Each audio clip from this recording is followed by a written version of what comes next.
Hola, soy el doctor Julio Ancochea, jefe del Servicio de Neumología del Hospital Universitario de la Princesa y director de la Cátedra Universidad Autónoma de Madrid, GlaxoSmithKline, Respira Vida. Hoy vamos a abordar un tema realmente novedoso e importante. Vamos a hablar de la relación entre las neumopatías infantiles, muy especialmente las relacionadas con la prematuridad, y el desarrollo posterior en la vida adulta de limitación crónica al flujo aéreo.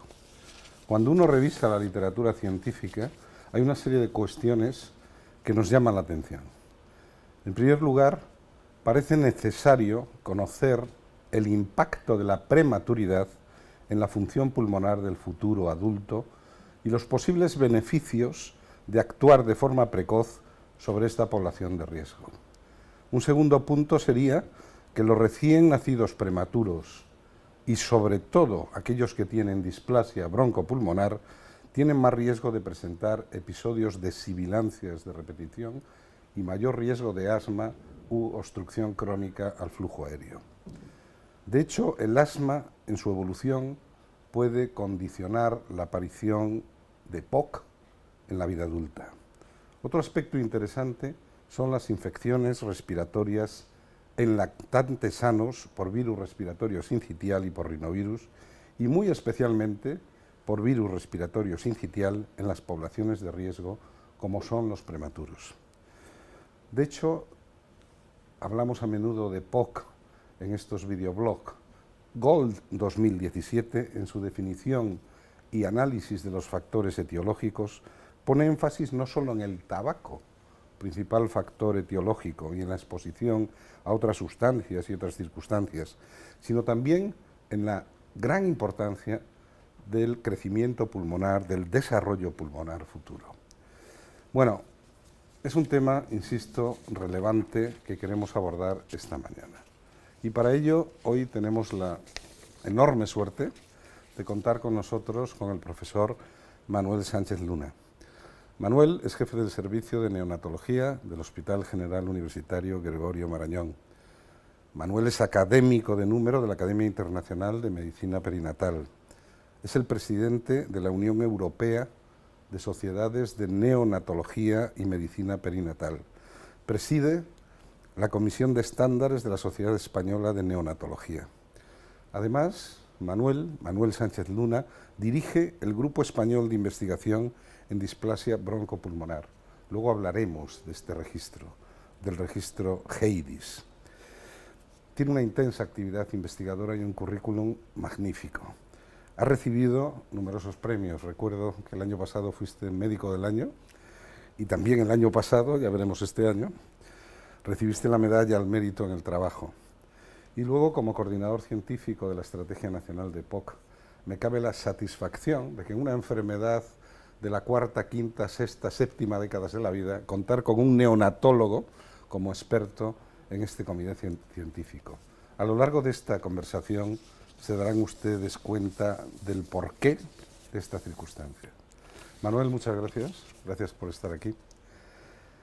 Bueno, nadie como tú nos puede hablar de una serie de temas, ¿no? En primer lugar, me gustaría plantearte cuál es la situación de la prematuridad en España. ¿Dónde estamos? ¿A dónde vamos? ¿Cuáles son los motivos de ese incremento teórico, al menos, ¿no?, de la prematuridad? Julio, la prematuridad siempre ha sido un buen marcador de la calidad de los sistemas públicos de salud. Y nosotros estábamos muy orgullosos de que en nuestro país ostentábamos una de las mejores tasas de prematuridad, siendo bastante baja. Estábamos en un 6,5, rozando el 7. ¿Qué ha pasado en los últimos años? Pues en los últimos años ha ido subiendo progresivamente, y no solo en nuestro país, sino en los países de nuestro entorno.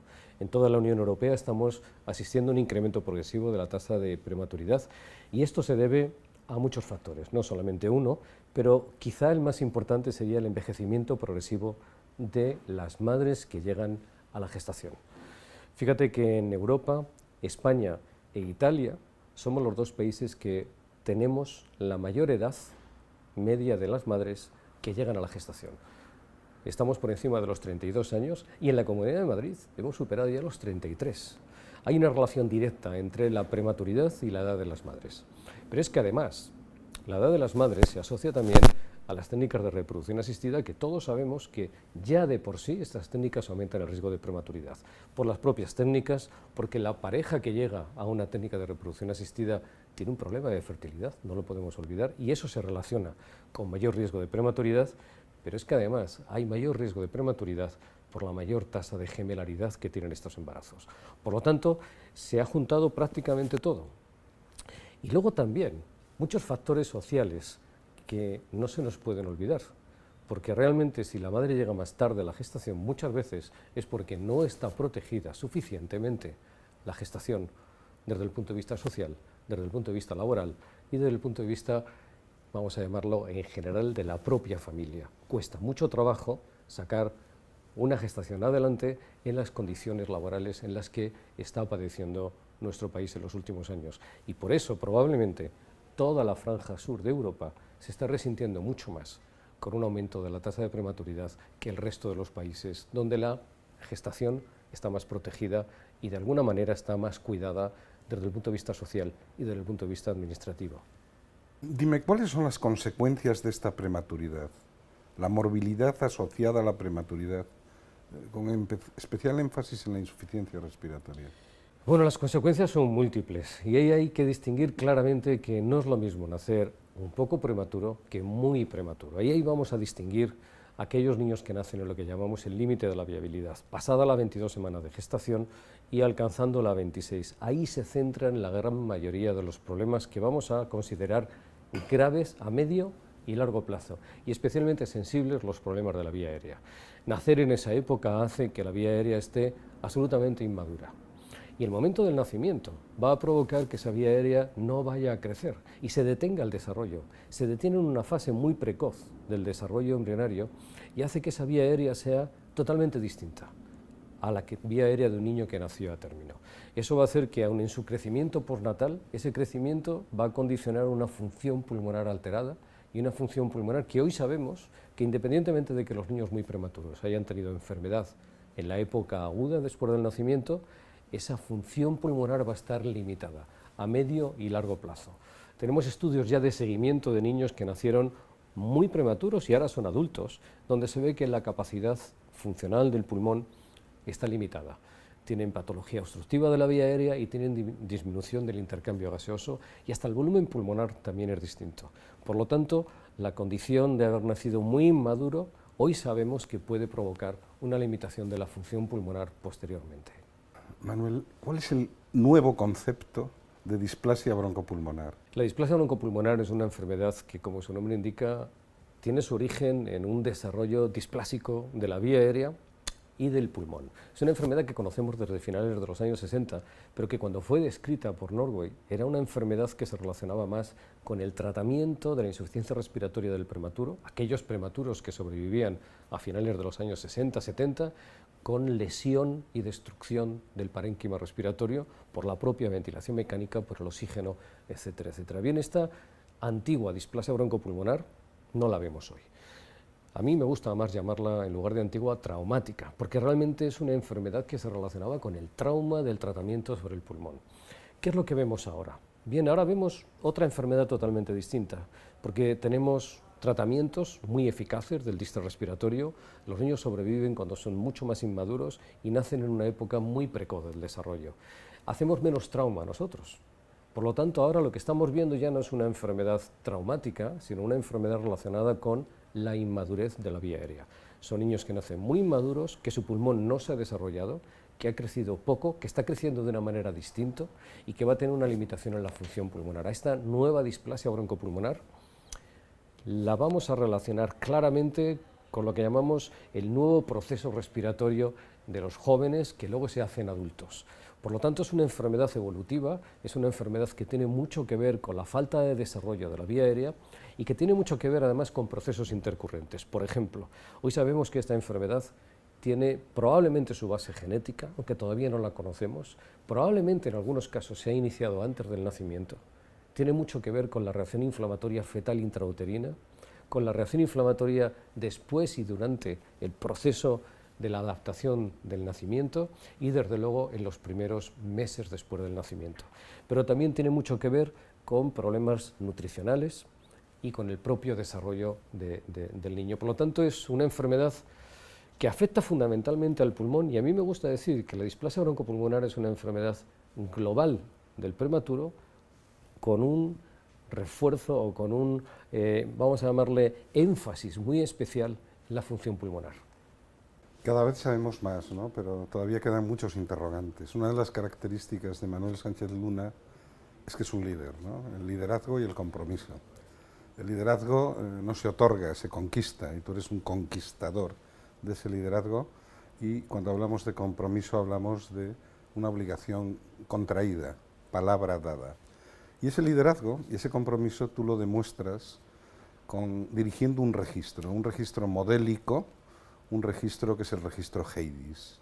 Me gustaría que me hablases del registro HEIDIS. Bien, este registro, Julio, nace cuando hace algunos años, 2013, estaba yo recién llegado de mi experiencia canadiense y nos pusimos a hablar, unos cuantos neonatólogos y neumólogos pediátricos, de que esta enfermedad deberíamos de conocerla mejor.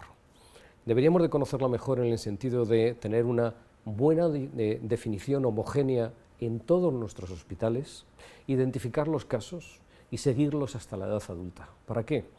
Para poder saber dentro de unos años cuáles son las diferencias que han hecho que unos pacientes, cuando ya han crecido, hayan desarrollado un cuadro respiratorio distinto a otros. E intentar ver de qué manera podemos intervenir muy precozmente en lo que conocemos, igual que vosotros, las ventanas de oportunidad, en una época muy precoz, perinatal o neonatal inmediata o en la infancia, para que la evolución respiratoria sea mejor. Bien, para todo esto era necesario reunir todos los datos de todos los pacientes que nacen en nuestro país y seguirlos a largo plazo. Este es el registro HEIDIS, que como su nombre dice es Grupo de Investigación en Displasia Broncopulmonar. De manera que neonatólogos, pediatras, neumólogos, epidemiólogos, biólogos moleculares, todos juntos, ¿no?, para construir este nuevo edificio. Oye, ¿cuántos pacientes y cuántos centros aproximadamente, ¿no?, están participando en el registro HEIDIS? Bueno, el registro fue muy ambicioso, contactamos con los 72 hospitales de la Red Nacional Pública y todos quisieron intervenir en el registro. En este momento 58 de forma viva han ya incluido pacientes, y ya en este año tenemos 455 pacientes incluidos, de un potencial que tenemos calculado en nuestro país de aproximadamente 900.000 teóricos niños que van a sobrevivir con limitación de la función pulmonar cada año, Julio. De 900 a 1000. De 900 a 1000 pensamos que en nuestro país puede que vayan a sobrevivir con cierto grado de insuficiencia respiratoria y con esta limitación funcional. Y esto es un problema extraordinariamente serio, porque va a recaer en el futuro de la sociedad anualmente un volumen de pacientes sobre el que hay que intervenir para que no se agrave a largo plazo su función pulmonar. Como bien sabes, la prevención es clave, pero la prevención en población general es importante, pero en poblaciones diana claras, como son estos niños, hay que hacer una prevención especial.